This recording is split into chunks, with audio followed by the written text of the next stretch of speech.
다 함께 사도신경으로 신앙 고백합니다. 전능하사 천지를 만드신 하나님 아버지를 내가 믿사오며 그 외아들 우리 주 예수 그리스도를 믿사오니 이는 성령으로 잉태하사 동정녀 마리아에게 나시고 본디오 빌라도에게 고난을 받으사 십자가에 못 박혀 죽으시고 장사한 지 사흘 만에 죽은 자 가운데서 다시 살아나시며 하늘에 오르사 전능하신 하나님 우편에 앉아 계시다가 저리로서 산자와 죽은 자를 심판하러 오시리라.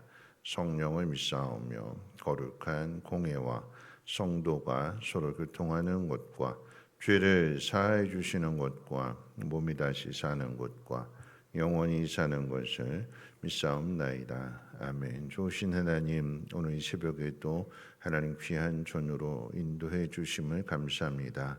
우리가 어떻게 살아가야 되는가, 또 하나님 무엇을 원하시는가, 하나님 이 시대 속에서 잘 분별하여서 하나님의 뜻을 따라 살아감으로 인하여서 좋으신 하나님을 세상 가운데 증거하게 하시고 그로 말미암은 하나님 약속된 복을 누리는 우리 모두가 되게 하옵소서. 귀한 예물 드리는 손길 좀 기억하여 주시고 구별하여 하나님 앞에 예물 드리오니 구별된 삶이 되게 하옵소서. 감사드리며 모든 말씀 예수님의 이름으로 기도합니다. 아멘. 하나님 말씀 봅니다. 하나님 말씀은 창세기 48장 8절 말씀부터 22절까지 한 절씩 교독을 읽겠습니다. 창세기 48장 8절로 22절까지의 말씀을 한 절씩 교독으로 읽겠습니다. 이스라엘이 요셉의 아들들을 보고 이르되 이들은 누구냐? 요셉이 그의 아버지에게 아뢰되 이는 하나님이 여기서 내게 주신 아들들이 있다. 아버지가 이르되 그들을 데리고 내 앞으로 나아오라. 내가 그들에게 축복하리라. 이스라엘의 눈이 나이로 말미암아 어두워져서 보지 못하더라. 요셉이 두 아들들을 이끌어 아버지 앞으로 나아가니 이스라엘이 그들에게 입맞추고 그들을 안고 요셉에게 이르되 내가 내 얼굴을 보리라고는 생각하지 못하였더니 하나님이 내게 내 자손들까지도 보게 하셨도다. 요셉이 아버지 무릎 사이에서 두 아들을 물러나게 하고 땅에 엎드려 절하고 오른손으로는 에브라임을 이스라엘의 왼손을 향하게 하고 왼손으로는 므낫세를 이스라엘의 오른손을 향하게 하여 이끌어 그에게 가까이 나아가매 이스라엘이 오른손을 펴서 차나 에브라임의 머리에 얹고 왼손을 펴서 므낫세의 머리에 얹으니 므낫세는 장자라도 팔을 엇바꾸어 얹었더라. 그 요셉을 위하여 축복하여 이르되 내 조부 아브라함과 아버지 이삭이 섬기던 하나님 나의 출생으로부터 지금까지 나를 기르신 하나님 나를 모든 환난에서 건지신 여호와의 사자께서 이 아이들에게 복을 주시오며 이들로 내 이름과 내 조상 아브라함과 이삭의 이름으로 칭하게 하시오며 이들이 세상에서 번식되게 하시기를 원하나이다.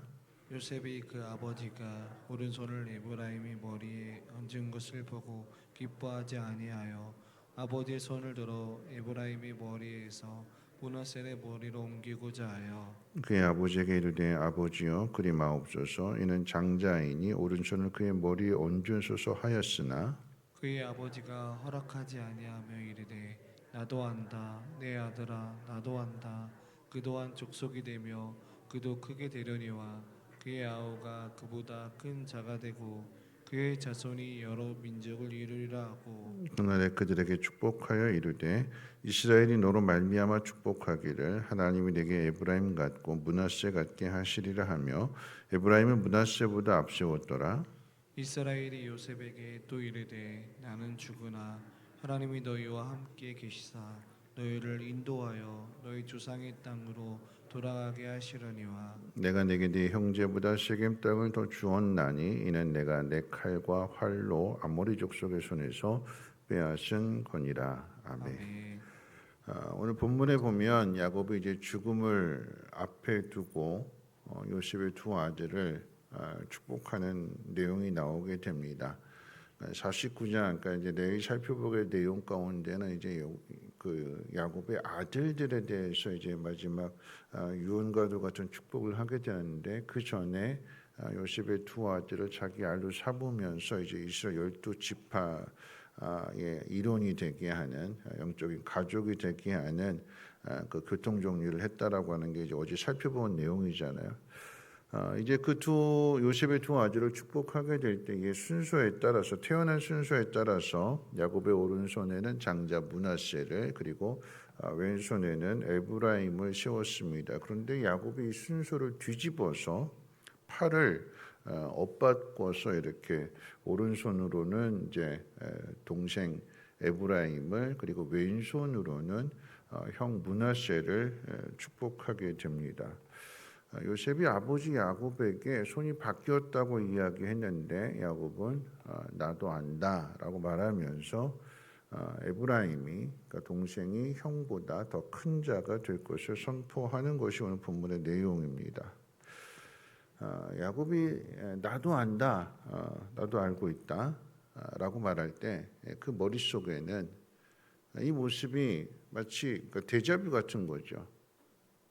이삭이 눈이 어두워서 야곱에게 속았던 일들, 그런데 그 속에서도 하나님은 결국 뭐 사기치고 아버지를 속인 것이었지만 하나님의 뜻대로 큰 자가 작은 자를 섬기게 됐고 작은 자가 큰 자보다 더 높은 자가 될 거라고 하는 것을 하나님 분명 정하신 거잖아요. 그리고 하나님 그 뜻대로 그렇게 되어진 것을 자기의 삶을 통해서 경험했기 때문에 그대로 하나님의 뜻을 그대로 전해주는 것입니다. 그 뭐냐면 야곱의 인생을 험악한 삶을 살아오면서 깨닫게 된 것이 무엇이냐면 하나님께서 뱃속에 있을 때부터 리브가에게 분명 하나님의 뜻을 가르쳐 줬는데 그 하나님의 뜻을 생각하지 않고 하나님 약속을 받았으니까 그 약속을 따라서 살아가야 되는데 그렇지 않고 인간의 감정이나 욕망을 가지고 살아가게 되었을 때 그 고난은 자기가 불러온 거죠. 야곱이 스스로 불러온 거예요. 하나님을 신뢰하고 하나님 믿음대로 살아갔다면 그렇게 고생하지 않아도 되는데 자기 생각대로 살려고 하고 자기 뜻대로 그 모든 것들을 이루려고 하니까 그래서 고난을 당하게 된 것이었습니다. 근데 결과적으로 본다면 하나님의 뜻대로 되어지게 되는 것입니다. 여러분 이 속에서 우리가 분명히 기억해야 되는 것은 하나님의 선택과 은혜는 인간이 정한 혈통이나 서열 또는 어떤 세상의 조건에 얽매이지 않는다라고 하는 이야기예요. 세상의 기준으로는 첫째가 먼저지만 하나님의 역사 속에서는 약한 자 또 나중된 자가 먼저 될 수 있다는 것을 분명하게 우리에게 가르쳐 줄 때 하나님의 절대적인 주권을 인정해야 된다라고 하는 이야기예요. 누가 정하셨어요? 작은 자가 큰 자보다도 더 높아질 거다.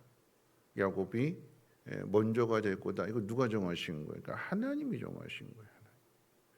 물론 태어나는 순서도 하나님이 정해주신 것이지만 그러면 무조건 먼저 태어났다고 해서 모든 걸 다 갖게 된다라고 하면 작은 자에게는 전혀 기회가 없는 거잖아요. 그래서 하나님께서 우리에게 순서를 주실 때에 그 순서대로만 하시는 것이 아니라 하나님의 뜻과 섭리 가운데에서 나중된 자가 먼저 될 수도 있는 거고 작은 자가 더 높은 자가 될 수도 있다라고 하는 것을 모든 사람에게 기회가 열려져 있다라고 하는 것을 가르쳐 주는 것이고 가장 중요한 것은 뭐냐면 우리가 제일 먼저 생각해야 될 것은 뭐냐면 하나님이 정하셨다라고 하는 거죠. 하나님 절대 주권이요. 이건 하나님의 뜻입니다. 우리는 그 뜻 앞에 순종하고 따라가야 되는 것이 우리가 해야 될 일이에요. 그래서 두 번째로 생각해 볼 것이 뭐냐면 하나님의 뜻, 하나님의 주권, 하나님이 정하셨다면 거기에 따라가야 되는데 그것을 볼 수 있는 이 영적인 분별력이 중요하다라고 하는 것입니다. 요셉은 육신의 눈이 멀쩡했잖아요. 아버지 야곱은 눈이 어두워서 누구냐 잘 보이지도 않아서 요셉이 하나씩 이렇게 잘 가르쳐주고 그 자리까지 다 정해놓고 이 모든 것들은 요셉의 눈이 보이니까 그렇게 하는 거고 반대로 야곱은 눈이 어두워서 잘 보지 못합니다. 그런데 세상적인 눈으로는 요셉이 밝지만 젊어서 아들이 더 젊잖아요. 그러니까 이제 세상적인 눈으로는 시력은 요셉이 더 좋을지 몰라도 영적인 분별력은 야곱이 더 높지요. 그래서 손을 엇바꿔 놓은 것은 뭐냐면 하나님의 뜻을 따르는 그 영적인 분별력을 야곱이 더 깊이 안다라고 하는 것을 그대로 보여주는 것입니다. 우리에게 정말 중요한 것은 세상의 상식이 아니다라고 하는, 눈에 보이는 일들이 아니라 그 속에 하나님의 뜻이 어디에 있느냐. 내게 주어진 모든 상황들 속에서 하나님이 나를 통해서 이루시고자 하는 것이 무엇이냐를 찾아야 되는 거예요.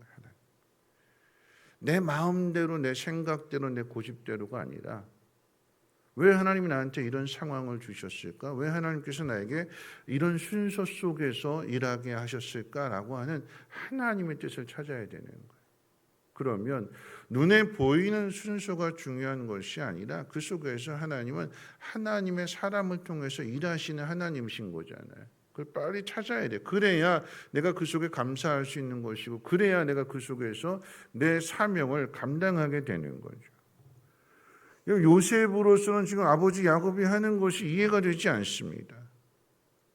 그런데 그 속에 분명한 하나님의 뜻이 있는 거예요. 그러니까 사람이 얼마나 미련하냐면, 지금 이 장자의 그 순서가 바뀌는 거잖아요. 야곱 때도 그랬고, 에서냐 야곱이냐 그랬을 때 야곱이잖아요. 그러면 야곱의 12명의 아들 가운데 순서로 본다면 장자는 르우벤입니다. 근데 어제 말씀 가운데 르우벤은 아버지 침상을 더럽혔기 때문에 장자로서의 명분을 잃게 되고, 누구를 장자로 인정하냐면 요셉을 장자로 인정했잖아요. 요셉을. 그럼 요셉 입장에서 자기가 장자가 된 거예요.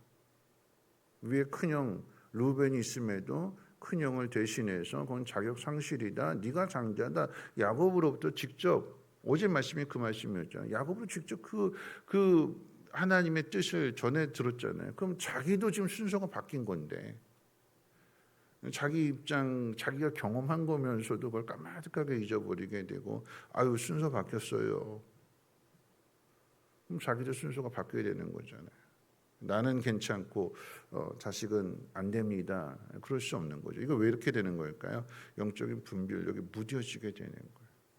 그러니까 하나님의 뜻을 생각해야 되는데 하나님의 뜻보다는 그냥 인간의 생각들, 인간의 주어진 환경들, 자꾸 그런 것들을 우선시하다 보니까 이렇게 되는 거죠. 여러분, 영적인 분별력, 하나님의 뜻을 찾아야 되는 가장 중요한 이유는 뭐냐면, 여러분 이것이 사명과 관련되어져 있기 때문에 그래요. 야곱이 오늘 손을 엇바꿔서 축복하게 되는데, 훗날 이스라엘 역사 가운데 보면 동생인 에브라임 지파가 형 므낫세 지파보다도 훨씬 더 번성하고 주도적인 역할을 감당하게 됩니다.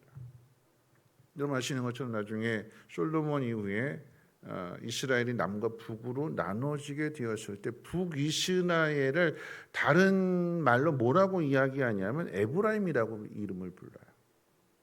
북이스라엘 11개 지파가 가게 되었을 때 거기에 가장 주도적인 지파가 누구냐? 에브라임 지파거든요.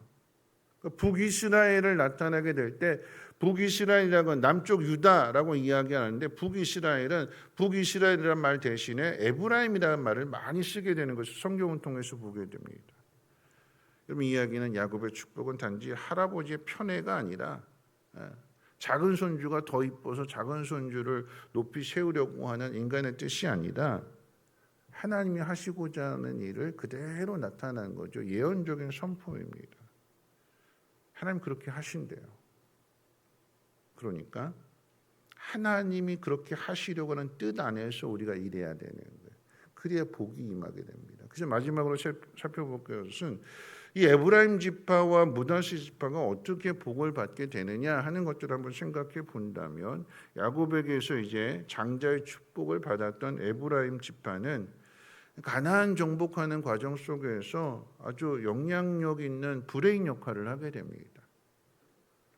모세가 죽고 난 다음에 여호수아가 지도자가 되는데, 그 여호수아가 바로 에브라임 지파 사람이에요. 가나안 정복을 하는데 지도자가 되는 거죠. 그 12개의 지파들을 이끌고 가서 하나님 약속하신 땅을 정복하는 그 주도적인 지도자가 바로 여호수아였어요. 여호수아, 에브라임 지파에서 지도자가 나왔으니까 이 에브라임 지파 그 위상이 아주 하늘을 찌르게 되는 거죠. 그래서 이 에브라임 지파가 가나안 정복하는 과정 속에서, 그리고 이제 가나안 땅에 정착하면서 살게 된 그 과정 속에서 영적인 중심지가 되는 것이고, 그 에브라임 지파 사는 그 자체가, 그리고 성막이 머물렀던 실로도 바로 에브라임 지파 안에 있었고, 종교적인 요충지인 세겜 또한 이 에브라임 그 영토 안에 있었어요. 에브라임 지파는 사사시대 내내 우리가 이스라엘의 지도자다, 우리가 이스라엘의 대장이다라고 하는 강한 자부심을 가지고 살아갑니다. 자, 그러면 므낫세 지파는 어떻게 되느냐? 순서에서 밀렸고 제외됐고 그런 거냐? 아니요. 하나님께서 므낫세 지파에도 복을 주시는데, 이 므낫세 지파는 그 정복한 땅 가운데, 살게 거주하는 땅 가운데 이 므낫세 지파 가장 광활한 영토를 차지하고 살아가게 됩니다. 지도자는 누가 지도자느냐? 에브라임 지파가 지도자가 되는데, 그 땅을 가장 많이 차지하고 그 많은 복을, 가축도 많게 되고 그 많은 물질적인 복을 누가 누리냐? 므낫세 지파가 누려요. 여러분 성경 가운데 보면 므낫세 반 이렇게 이런 표현들이 나오게 되거든요. 그러니까 므낫세 지파 반으로 이렇게 갈라져서 요단 동쪽에 반이 살고 요단 서쪽에 반이 삽니다. 그러니까 요단강 건너기 전에 그 동쪽에 반이, 우리는 가축이 많고 여자도 많고 노약자도 많고 어린이도 많으니까 우리는 거기까지 못 가고 여기서 정착해서 살겠습니다. 그래 알았다. 대신 너희들 와서 같이 도와줘야 된다. 그래서 강 건너서 서쪽을 정복하는 과정 속에서도 또 므낫세 반지파가 그 땅을 차지하게 해서, 그래서 동쪽과 서쪽 골고루 가장 광활한 땅을 차지하고 살아가게 됩니다. 하나님이 손을 엇갈려서 에브라임만 복 주셨다고 해서 에브라임만 잘 되게 하시는 게 아니라, 엇갈려서 뒤로 쳐져 있고 둘째가 되고 나중에 되는 그런 므낫세 지파에게도 하나님은 복을 주십니다. 왜 그럴까요? 하나님의 뜻 안에 있어서 그게 하나님 나라거든요. 우리가 정말 중요한 게 뭐냐면, 우리가 이 땅을 살아가는 데 있어서 여러 가지 직업도 가지게 되고 뭐 자녀들도 두게 되고 그렇게 살아가지만, 정말 중요한 것은 우리가 하나님의 나라를 위해서, 하나님 나라를 왜 이 땅 가운데 살아가게 하시느냐, 왜 나를 불러주셨느냐, 나에게 왜 이 직분을 맡겨주시고 이 사명을 맡겨주셨느냐, 그걸 찾아서 살아가야 되는 거예요. 왜 엇갈렸어요? 왜 동생을 오른손으로 축복하고 왜 큰형을, 장남을 왼손으로 축복해 주는 걸까요? 사명이 다르기 때문에 그런 거예요. 하나님이 세우신 뜻이에요. 그게 하나님의 주권입니다. 하나님의 뜻이에요. 그럼 거기에 따라가야 되는 거죠. 므낫세 입장에서 왜 내가 장남인데 나를 대접해 주지 않느냐, 왜 나를 인정해 주지 않느냐, 거기에 화내고 불평하고 동생하고 싸우는 관계가 아니라, 보세요. 에브라임 지파에서는 여호수아가 나오잖아요. 지도자로서, 총책임자로서. 그럼 므낫세 지파에서는 누가 나오냐? 이스라엘이 어려움을 당할 때 그 사사시대 그 이스라엘을 그 원수의 손에서 건져내는 기드온과 입다가 바로 이 므낫세 출신이에요. 나라가 어려울 때는, 나라가 힘들 때는 누가 지도자냐 이게 아니라 누가 하나님 뜻 앞에 세워져 있느냐. 하나님이 에브라임만 복 주실 것 같으면 그럼 에브라임 지파 안에서 사사들이 나와야 되는데, 므낫세 지파의 기도, 므낫세 지파의 입다를 통해서 이스라엘을 건져주세요. 우리 모두의 나라다라고 하는 거죠. 우리 모두의 나라. 여러분 성민 교회 안에 여러 가지 직분들이 있잖아요. 목사도 있고 목원도 있고 뭐 장로님도 있고 권사님도 있고 안수 집사님도 있고. 여러분 이거 순서가 아니고 서열이 아니에요. 일하라고 맡겨주신 사명이거든요. 그럼 그 속에서 내가 하나님의 나라를 위해서, 하나님 이 땅 가운데 세우신 이 성민교회 하나님의 일 하라고, 하나님의 나라가 이렇다라고 하는 것을 보여주라고 성민교회를 세워주셨으면 그 속에서 내 맡은 일이 뭐냐, 하나님의 뜻이 어디에 있느냐, 그것을 받아들이고 영적인 분별력 안에서 사명을 가지고 감당하게 될 때에 그 속에 여호수아도 나오게 되는 거고, 그 속에서 므낫세 지파 가운데에서는 입다도 나오고 기드온도 나오고, 하나님 각자에게 그 복을 주시는 것입니다. 내게 주어진 모든 상황들 속에서. 그래서 오늘 이제 행복이라고 하는 찬양 부르고 기도할 텐데요. 여러분, 이 행복이라고 하는 찬양 그런 거죠. 화려함보다도, 서열보다도, 많고 적음보다도, 건강하냐 건강하지 않느냐 그것보다도 내게 주어진 모든 삶 속에서 하나님 뜻이 어디에 있느냐, 그 뜻을 찾아야 되는 거예요. 오늘 내가 힘들어하는 상황이 있다면 왜 하나님 나한테 이런 고난을 주셨을까? 여러분, 그 고난은요, 내 힘으로 안 되는 거예요. 힘이 없어서 당하는 거잖아요.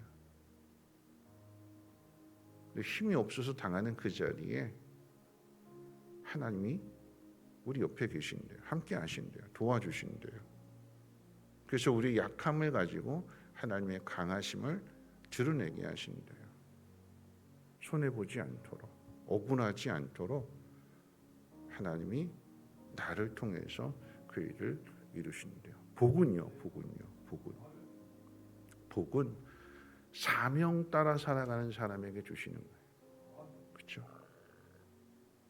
왜 이렇게 하세요? 억울해요? 화나요? 그게 아니라 감사함으로 그것을 받고 하나님을 드러내고자 하는 사람에게 하나님은 함께 하셔서 높여주시는 것이고, 그래서 그 복을 누리게 하십니다. 오늘 우리에게 주어진 각자의 사명을 잘 찾으셔서 그 사명 따라 살아갈 수 있는 우리 모두가 되시기를 주님의 이름으로 부탁을 드립니다. 우리 행복이라고 찬양 부르고 함께 기도합니다.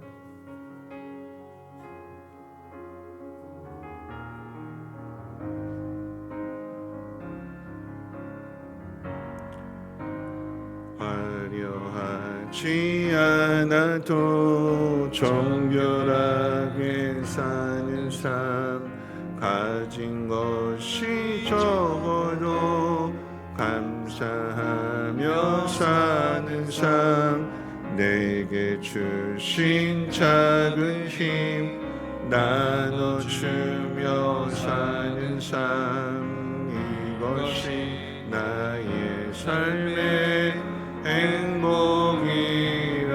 눈물 날 일 많지만, 눈물 날 일 많지만 기도할 수 있는 것, 억울한 일 많으나 주를 위해 참는 것, 비록 짧은 작은 삶 주 뜻대로 사는 것, 이것이 나의 삶의 행복이라오. 이것이 행복이라오. 세상은 알 수 없는 하나님 선물, 이것이 행복이라오. 하나님의 자녀로 살아가는 것, 이것이 행복이라오. 이것이 행복이라오.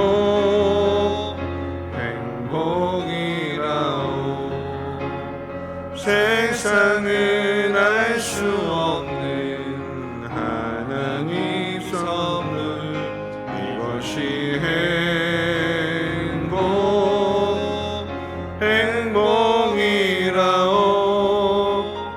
하나님의 자녀로 살아가는 것, 이것이 행복이라오. 우리 말씀 생각하면서 함께 기도하겠습니다. 므낫세는 장남으로 태어났는데 순서가 바뀌어지게 되는 거죠. 내가 먼저 태어났으니까, 내가 장남이니까 교만하지 말라라고 하는 의미가 되는 거고, 에브라임은 둘째로 태어났는데 그냥 그대로 굳어진다라고 하면 억울할 거고 분할 거고, 그럼 소망이 없이 살아가는 거죠. 오늘 이 말씀을 통해서 주시는 것은 므낫세는 교만하지 말아라, 에브라임은 낙심하지 말아라. 하나님이 세워주신다. 우리가 기도해야 될 것은 그 어떤 상황 가운데 있어도 지금 우리에게 주어진 상황 속에서 하나님 뜻이 어디에 있느냐, 그걸 찾는 거예요. 하나님 뜻 안에 있다라고 하는 것은 절대 손해보지 않는 거잖아요.